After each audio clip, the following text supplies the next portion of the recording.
These are the 3 best teams that utilizes Shorekeeper to the fullest. Now for the record, before we start, Shorekeeper is the type of character they can use anywhere anyway. What I have prepared for you would be 3 teams that actually uses her really well, in my opinion and my experience. Use yourself these teams and combos and have yourself some nice time with Shorekeeper. Now the first team I have prepared for you would be just Shorekeeper with a support with any damage dealer. This is pretty generic, so I'll make it quick, but generally if you can use a Verena in the team, Shorekeeper I likelier than not, great. And here I have an example with Encore. This is one of the smoothest team and it plays very well. So we're gonna start with the normal combo of Shorekeeper. That is going to be 4 basics and E while you hold charge attack at the same time. And then you're going to use your ulti the moment you max your Concerto to go to intro skill with a good old Sanhua. And then you're going to max your Concerto again for Encore to go in. Now with Encore, you want to master her combo as well. I made a video that really delves deep into it if you want to check it out. But if you want to know what it is, it basically means you need a basic attack. And the moment your doll with your final basic attack appears,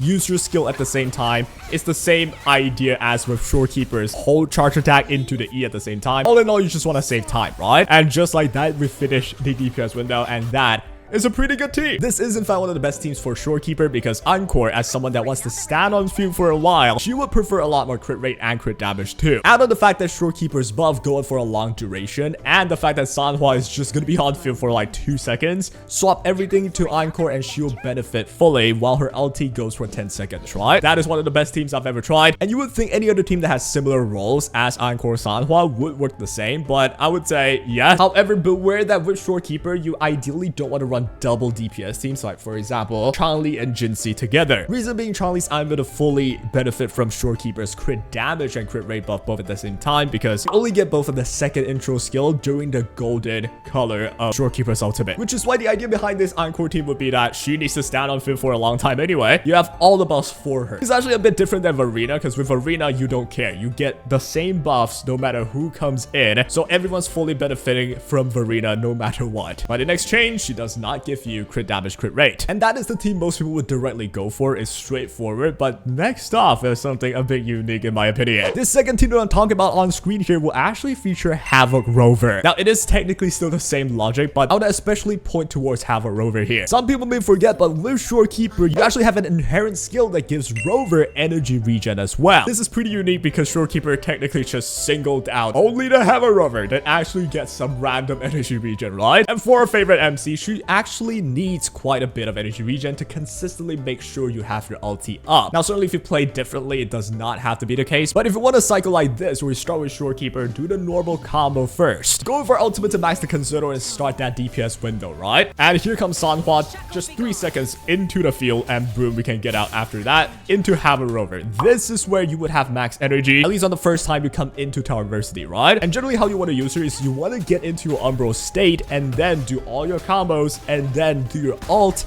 into your Echo for the maximum amount of damage, as I should be doing right here. I should be queuing my ult soon as it ends. There we go. Here's the ulti into the Echo, fully buffed up with the additional effect, and here comes the outro skill, or rather intro skill from Shorekeeper 2, and that's the DPS window. This is where Havoc Rover does not have energy. Shorekeeper's 10% energy regen is going to be really helpful starting from this point on. I'm going to start with the second cycle of DPS. Well, we're going to do the same thing, get the ulti in, get into Sanhua, 3 seconds in, we're going to swap out back to Rover now, and you'll notice I still have quite a bit left to get my energy back up. That's the 10% extra from Shorekeeper, and the free 5-star Sword of Genesis that you can get for free. You're going to get an extra like 20 something energy regen out of nowhere, which is why if I keep going, get into my Umbro state, do my combo, I'm going to guarantee that my ultimate is ready the moment I need to use it, right? You can tell it's kind of close. I'm halfway through my Umbro state, and just so happens we already have our ulti. If we miss a couple of our hits, if the monkey's jumping around, this is where you're going to be glad that you have that 10 extra energy regen, which makes this team pretty uniquely good because no other characters will get that energy regen. However, though, certainly if your Havoc Rover stats are good enough, this doesn't really change anything, but I feel like it's worth pointing out the fact that Shorekeeper only focused out on our MC.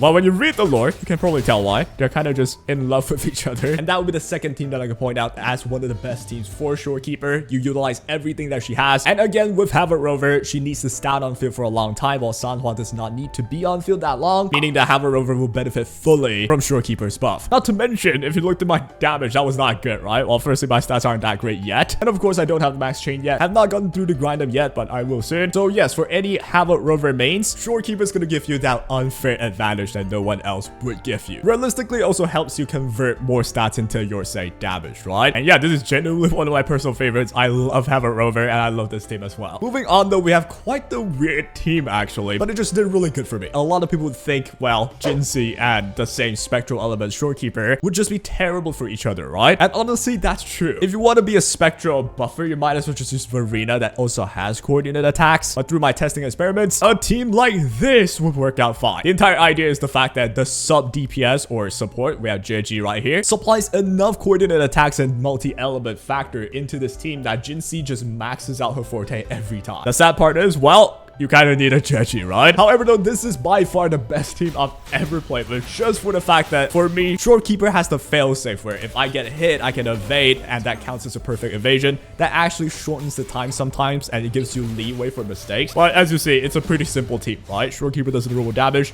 go into the intro skill with Jeji. Jeji does the normal damage, and you'll notice as well she takes quite a bit of time. But this is counteracted by, with Jinxie coming in, taking pretty much no time. Like, she's gonna nuke, and right now you'll notice my forte circuit is certainly not max. Now, if it was Verena instead of Shorekeeper, this would still not be max, I'm pretty sure, but it would have been halfway through. So if there's a negative to this team, it's that first nuke wouldn't be maximum value. However, though, if you just move on, right, like this damage won't be too much. We'll still have to take a look though, which, hey, I say damage is not too much. Look at that, 86k is still pretty solid. And with Jinxie's unique ability to trigger intro skill from the next ally coming in after like the nuke, you get Shorekeeper. This is synergistically pretty good, especially because when you have crit damage on Shorekeeper, she actually does some damage. That's 6.5k a pop. It's not no damage at all. And if you can cycle this really short combo constantly, it's like really quick, right?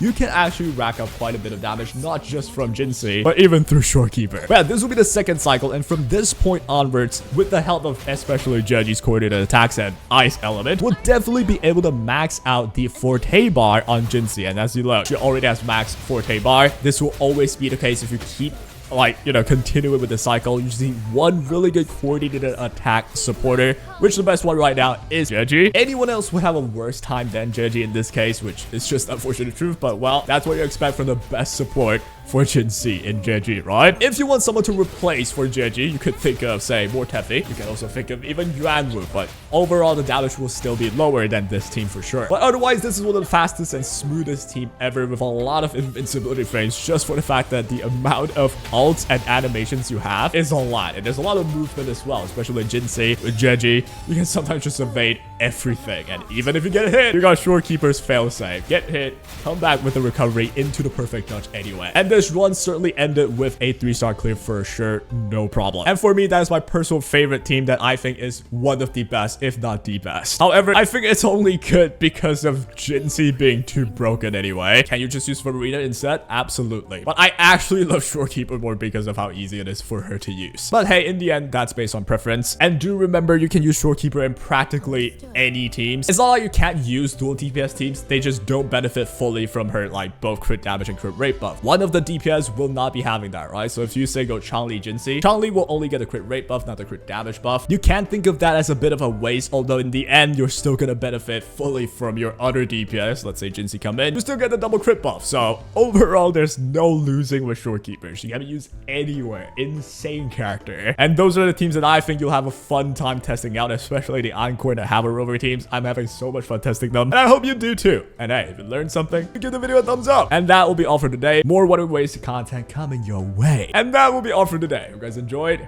comment down below any days you might have, sometimes I tweet your comment and make a video right out of it. And take care.